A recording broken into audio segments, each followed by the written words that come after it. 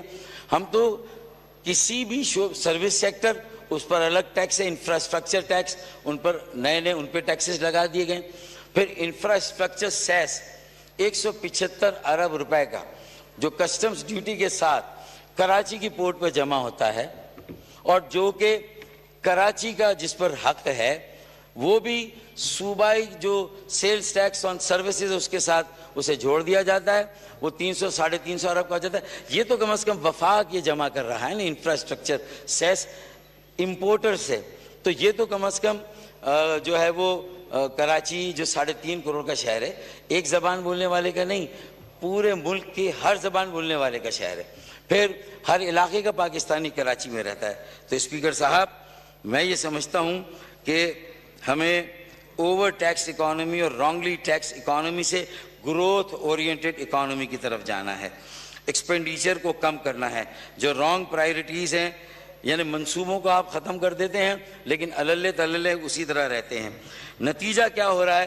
اب ان ساری چیزوں کا شاخسانہ دیکھیں کیا ہو رہا ہے آپ کی سڑکوں پر. آپ کے چھوٹے 120-80 گز کے گھروں میں کون سا ری ایکشن جو ہے وہ پل رہا ہے؟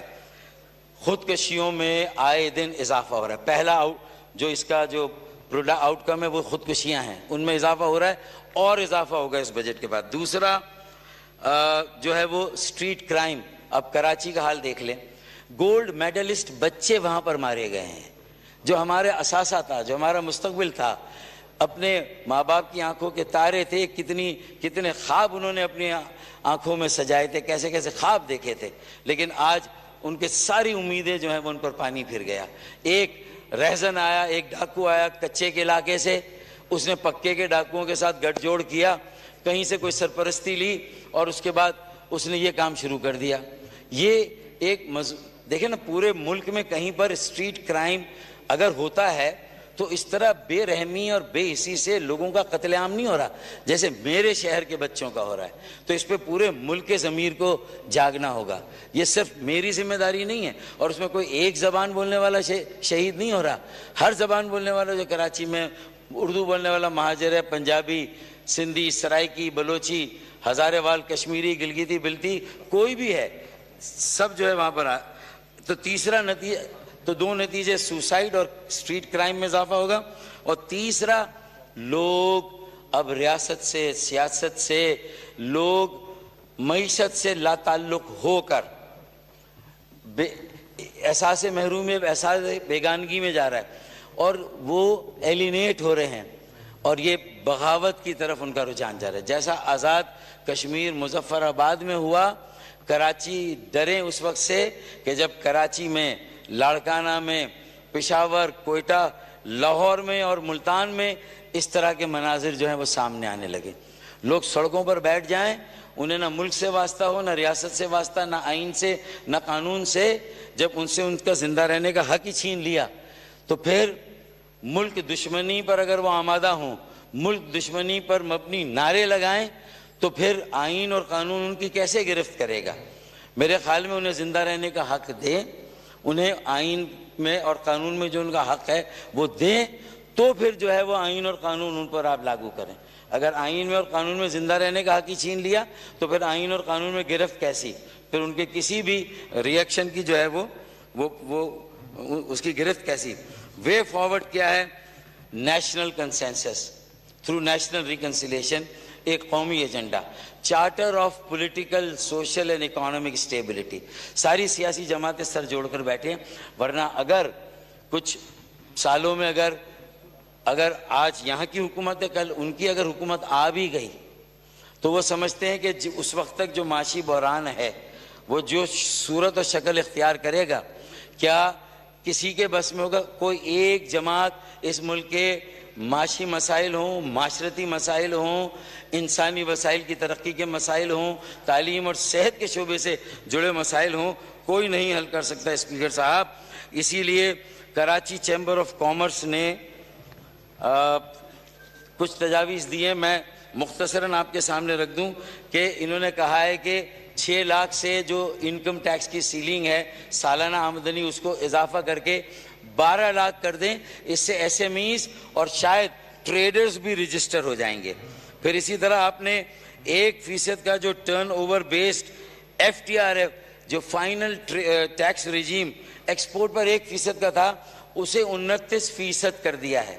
ایک طرف آپ ایکسپورٹ بڑھانے کی بات کر رہے ہیں، تجارتی خسارہ کم کرنے کی بات کر رہے ہیں، دوسری طرف آپ اسے سٹینڈرڈ ٹیکسیشن کے ذریعے 29% کا ٹیکس لگانے کی تیاری کر رہے ہیں۔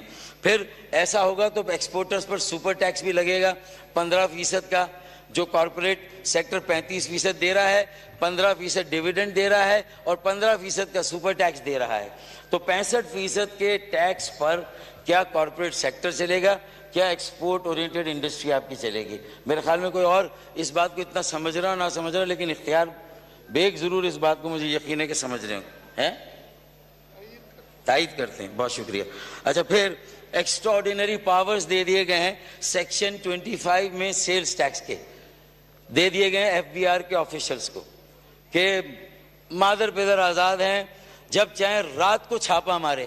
ارے وہ انجمنیں کہتی ہیں مارکیٹ کی، یار صبح آ جاؤ، ہم تعاون کریں گے، ہماری آمدنی کو تم اسیس کر لو، ہمارے تم بجلی کی کنزمپشن کو اسیس کر لو، ہمارا جو ٹرن اوور ہے بزنس پہ فکس ٹیکس لے لو۔ وہ کہہ رہے ہیں کہ شروع اس طرح کریں، فکس ٹیکس لے لیں، اور وہ فکس ٹیکس جہاں پہلے تھا وہ بھی آپ ختم کر رہے ہیں، وہ بھی آپ ختم کر رہے ہیں۔ جیسے یہ 7E لگایا ہے تو آپ نے فکس ٹیکس کو ختم کر دیا۔ پھر جہاں جہاں استثناء دیا تھا آپ نے، ہاؤسنگ میں 100C اور 100D کے پروجیکٹس تھے 2200 ہاؤسنگ کے، اس پہ استثناء تھا، 2 سال کے ایکسٹینشن دے، وہ مکمل کیوں نہیں کر سکے؟ روپیہ ڈی ویلیو ہو گیا، امپورٹ پر قدغن لگ گئی۔ تو یہ ساری چیزیں تو حکومت کی پالیسی جڑی ہوئی ہے۔ جب حکومت کی وجہ سے وہ پروجیکٹس مکمل نہیں ہوئے تو حکومت کو اس میں ایکسٹینشن 2 سال کی دینی چاہیے، نہ کہ 7E لگا کے یا 236C میں دوبارہ ٹیکس لیں۔ ایک بار وہ ٹیکس دے چکے ہیں، پھر ڈبل جیوپرڈی، پھر ان کے اوپر ٹیکس۔ اچھا، یہ تو چلیں، ایک عام آدمی نے جو بکنگ کرا لی، جو گھر بن رہے ہیں، جو مکان بن رہے ہیں، لیکن لو کاسٹ ہاؤسنگ اسکیم کہاں ہے؟ اگر انہوں نے 50 لاکھ مکانات نہیں بنائے، 1 کروڑ نوکریاں نہیں دی، تو یار آپ تو کوئی دعویٰ کرتے کہ ہم 50 لاکھ نوکریاں دیں گے اور 25 لاکھ مکانات بنائیں گے۔ ٹٹ فار ٹیٹ کریں نا۔ یہ صرف الزامات لگا کر اور اسٹیبلشمنٹ سے کون کس وقت قریب تھا، صرف یہ سیاست کر کے تو میرے خیال میں عوام کا پیٹ تو نہیں بھرے گا۔ آپ کے شعبے انڈسٹری اور سروس سیکٹر اور آپ کا زراعت بھی اس طرح نہیں چلے گا۔ میرے خیال میں بحث کو فوکس کیا جائے، ان چیزوں پر لایا جائے جس سے کہ پاکستان اپنے پیروں پہ کھڑا ہو سکے۔ ہمارے یوتھ کے لیے ہم کتنے قرضے دے رہے ہیں، اپنی بہنوں کو کتنے قرضے دے رہے ہیں، اور اس میں یہ BISP پروگرام جو ہے بے نظیر انکم سپورٹ پروگرام، اس کا کتنا حصہ انشاءاللہ اس سال ہم بے نظیر انکم جنریشن پروگرام میں ہم لگائیں گے۔ وہ گرامین بینک ہے پروفیسر یونس کا، 70 لاکھ بہنیں بیٹیاں بنگلہ دیش کی آج اپنے پیروں پہ کھڑی ہے، $5 ارب کا اضافی زر مبادلہ کما کر دے رہی ہے۔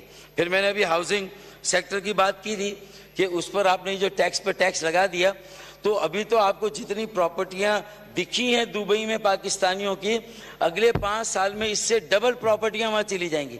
یہ کیپٹل بھی یہاں سے سارا باہر چلا جائے گا، جس طرح کے ٹیکسز لگائے گئے اور ڈیوٹیز امپوز کی جا رہی ہے۔ اسپیکر صاحب، میں نے کہا نا کہ پیٹرولیم لیوی پہ، اچھا آپ نے کہا ٹیکس کلیکشن کا ٹارگیٹ ہم 40% کرنا چاہتے۔ دیکھیں، یہ چیمبر آف کامرس کہہ رہی ہے میرا مطالبہ نہیں ہے، تو جو یہاں پر فاٹا کے، پاٹا کے اور آزاد کشمیر کے بھی اگر نمائندے اور ہمدردی رکھنے والے ہیں، تو کراچی چیمبر آف کامرس نے یہ مطالبہ کیا ہے کہ ٹیکس کلیکشن کا ٹارگیٹ اگر 40% آپ بڑھانا چاہتے ہیں جو اس سال ہوا سے، تو پھر it can not be achieved without tax reforms, number 1، without removing the human interaction on behalf of FBR with the جو ہے وہ ٹیکس پیئرس۔ اگر اس ریشنلائزیشن آف ٹیکسز اور اس کے بعد ریفارمز آف انرجی سیکٹر کے ریفارمز اور doing away with exemptions. Cost of doing business بہت بڑھ گئی ہے. یہ جو ایگزیمپشنز ہے وہ کہاں ہیں؟ فاٹا میں ہے, پاٹا میں ہے اور آزاد کشمیر میں. چلیں, میں سیاسی طور پر اس وقت اپنے لب سی لیتا ہوں اور میں مطالبہ نہیں کرتا, لیکن یہ کراچی چلتا ہے تو پاکستان چلتا ہے. جو سب سے زیادہ 50 سے 60% ٹیکس آپ کے ریونیو اور ٹیکس میں کراچی دیتا ہے. جی ڈی پی میں کراچی کا کنٹریبیوشن 30 سے 40% ہے. اس شہر کے اگر بزنس اور ٹریڈرز اور انویسٹرز اور انڈسٹریلسٹ اگر یہ آپ سے کہہ رہے ہیں کہ یہ ایگزیمپشن کے بغیر 40% نہیں ہوگا, تو کیا صرف اختیار بیگ سے ٹیکس لیں گے؟ کیا صرف وہاں پر آپ جو بڑی جو ٹیکسٹائل ملے کارپوریٹ سیکٹر سے اس سے ٹیکس لیں گے؟ 65% ٹیکس ہے.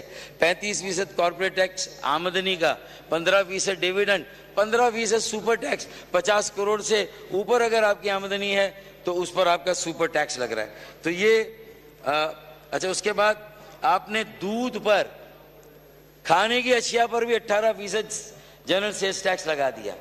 تب آپ بتائیے کہ سٹنٹڈ گروتھ, ہمارے 40% بچے سٹنٹڈ ہیں.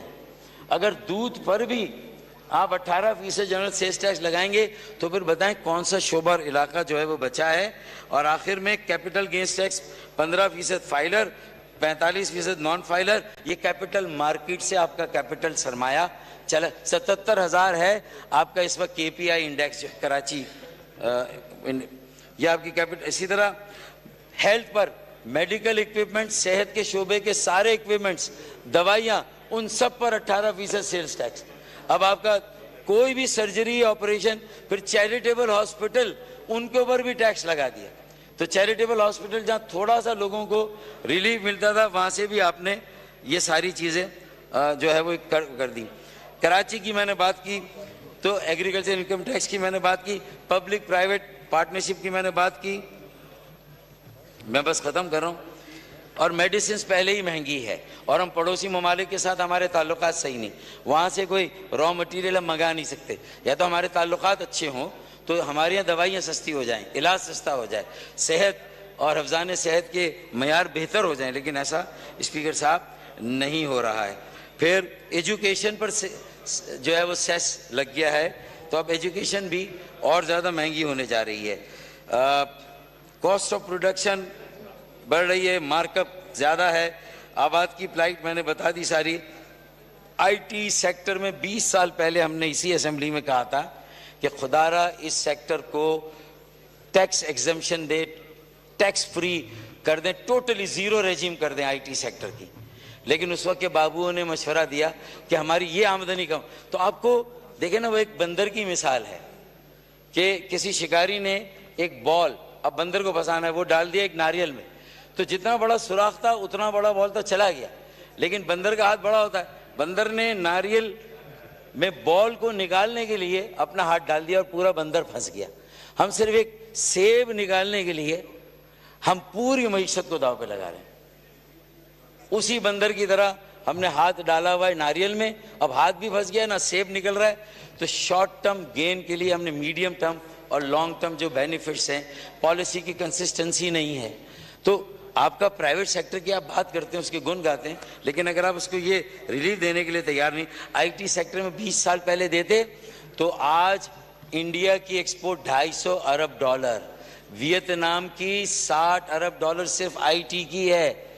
پھر میرے پاس یہ کمپیریٹیو ڈیٹا سارا موجود ہے, میں پڑھ نہیں رہا, یہ میں اپنی تقریر کے ساتھ لگا دوں گا کہ ہماری growth rate, fiscal deficit, trade deficit, اور پھر ہمارا پر کیپٹا اور ایکسپورٹس اور امپورٹس اور ہمارے ریزروز. دیکھیں 40% جو $30 ارب آپ کے آ رہے ہیں نا, فارن ریمیٹنس میں $30 ارب, اس میں سے 40% تو آپ کا ہاؤسنگ میں لگتا ہے, کیونکہ پروڈکٹیو سیکٹر جو گروتھ ہے, جو پروڈکٹیو جو انڈسٹریز ہیں, اس میں تو انسینٹیو ہے ہی نہیں. اگر 10 لاکھ ایک آدمی کما رہا ہے, بینکر یا کارپوریٹ سیکٹر کا ایک آدمی تنخواہ دار 2 لاکھ وہ بچا رہا ہے, تو وہ گھر وہ کہاں سے انڈسٹری لگائے گا؟ یا تو کوئی ایسی انسینٹیو دے, اس کو زمینیں دیں مفت میں, جو قبضہ مافیا اس کا شکار ہو رہی ہیں, یا تو کوئی ایسی اسٹریٹجی ہو, کوئی پلاننگ ہو, کوئی ویژن ہو. اگر وہ کہتے ہیں نا کہ ڈیول لائز ان دا ڈیٹیل، وہ تقریر تو بہت اچھی تھی، لیکن جب ہم ڈیٹیل میں گئے تو پھر پتا چلا کہ اصل اس میں سے کھودا پاڑ چوہا بھی نہیں نکل رہا. تو ٹریڈرز بھی ریلیکٹنٹ ہے رجسٹریشن کے لیے. کیونکہ ان کو پتا ہے کہ ان کے ساتھ بعد میں کیا ہونا ہے، ہراسمنٹ ہونی ہے. آپ لگا دیں نا اسٹوڈنٹس کو. دیکھیں ڈی جی فوڈ ہے سندھ میں، یہ میں سندھ گورنمنٹ کی، انہوں نے جو بچے ہائر کیے ہیں وہ سارے کے سارے ایم بی اے ہیں، وہ سارے کے سارے پڑھے لکھے بچے ہیں، انہوں نے ہائر کیے.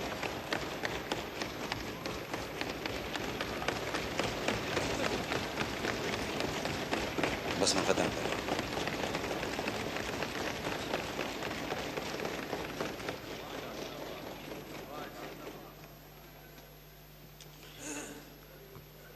اسپیکر صاحب، فوڈ سیکٹر میں انہوں نے والنٹیئرز ہائر کیے پڑھے لکھے، اور الحمدللہ اب وہاں کا ریونیو ان بچوں کی وجہ سے بڑھ رہا ہے، کیونکہ اس میں ٹرانسپیرنسی ہے، آنیسٹی ہے، انٹیگریٹی ہے. یہ نوجوانوں کو ہمیں امپلائی کرنا چاہیے، ان کو آگے لانا چاہیے، انہیں قرضے دینے چاہیے، مفت زمینیں دینی چاہیے، ان کو روڈ میپ دینا چاہیے، انہیں بتانا چاہیے کہ وہ گائیڈ کرے کہ کہاں انویسٹ کرے. یہ سارا کام اگر ہم نہیں کریں گے تو میرے خیال میں آئی ٹی سیکٹر کو خدا کے لیے اب ایگزیمپشن ٹیکس، ان کے جو لو کاسٹ ہاؤسنگ اسکیم کا کوئی منصوبہ نہیں ہے. اور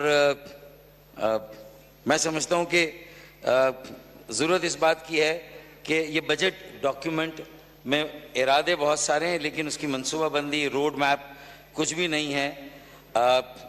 اور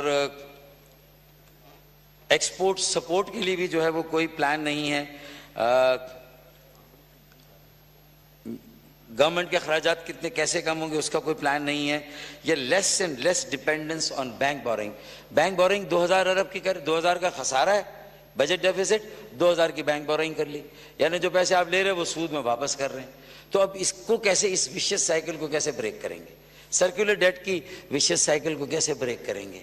کہاں سے آپ شروع کریں گے؟ وسائل کہاں سے جنریٹ کر؟ جو ان ٹیپڈ ریسورسز ہیں، جو بڑے وڈیروں، جاگیرداروں، عمرہ، رؤوسا، ان کی آمدنیوں پر ٹیکس لگاؤں. اسپیکر صاحب، جدید I T, artificial intelligence, web 3، metaverse, blockchain. Governor Sindh Kamran Tessori صاحب نے ماشاءاللہ ایک انسٹیٹیوٹ قائم کیا، 10 لاکھ کا کورس فری میں پڑھا رہے ہیں. 1 سال میں یہ بچے انشاءاللہ جب فارغ التحصیل ہوں گے، باہر آئیں گے تو انٹرنیشنل مارکیٹ میں ان کی ماہانہ 15 لاکھ کی تنخواہ. یہ جائیں گے 6 ارب ڈالر کا زر مبادلہ یہ بھیجیں گے. جب کراچی سے یہ تجربہ ہو سکتا ہے تو گورنر ہاؤس پنجاب میں بھی یہ تجربہ ہو سکتا ہے، پھر گورنر ہاؤس KPK میں بھی یہ تجربہ ہو سکتا ہے، پھر گورنر ہاؤس بلوچستان میں بھی یہ تجربہ ہو سکتا ہے. اسے تو تمام ریاست کے اداروں، ستون کو اون کرنا چاہیے، اس طرح کہ نہ ہنگ لگے نہ پھٹکری، رنگ چوکا، سانپ بھی مر جائے لاٹھی بھی نہ ٹوٹے. یہ ون ون سچویشن ہے. بچوں میں انویسٹ کریں، ان کے اوپر لگائیں، ایگزمپشنز کو ختم کرے. میں نہیں کہہ رہا، کراچی چیمبر کہہ رہا ہے پاٹا فاٹا آزاد کشمیر. وہاں ہماری ٹانگیں کیوں کانپنے لگتی ہے؟ وہاں کے نمائندوں سے ہم بات کر کے، انگیج کر کے کیوں نہیں کر سکتے؟ ہم ریئل اسٹیٹ ٹریڈرز کو بھی منائیں گے. وڈیروں اور جاگیرداروں کی آمدنی پہ جو ہے وہ آپ خدا را اب کچھ سوچیں ٹیکس لگانے کے بارے میں. یہ ساری گفتگو کو میں صرف اس پہ ختم کروں گا کہ ایک عزم کی ضرورت ہے، ایک رسک لینا ہوگا. ٹیکس، اوور ٹیکس زدہ اکانومی، رانگلی ٹیکس زدہ اکانومی گروتھ نہیں دے گی. گروتھ نہیں ہوگی، روزگار، پیداوار، سرمایہ کاری، برآمدات نہیں ہوگی.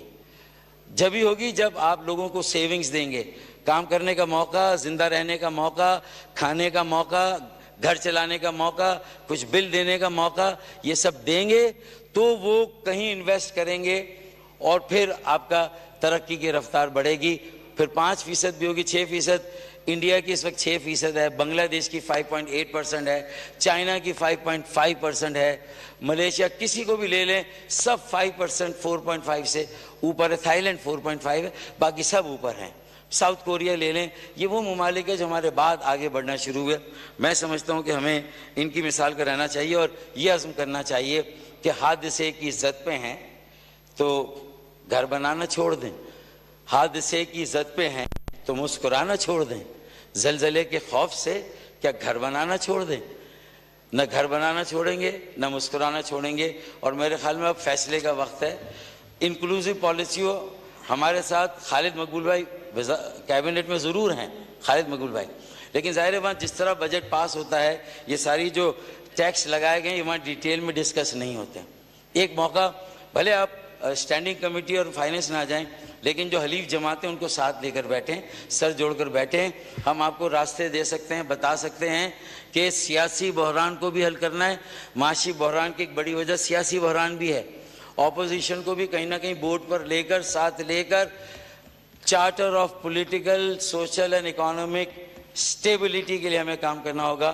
اس کے بغیر جو ہے وہ ہم آگے نہیں بڑھیں گے. ورنہ یہی ہے کہ ہم اس قبیلہ ویشی کے دیوتا ہیں کہ جو پجاریوں کی عبادت پہ پھول جاتے ہیں اور ایک رات کے معبود صبح ہوتے ہی وفا پرست سبھی سلیبوں پہ جھول جاتے ہیں. بہت بہت شکریہ صاحب. شکریہ.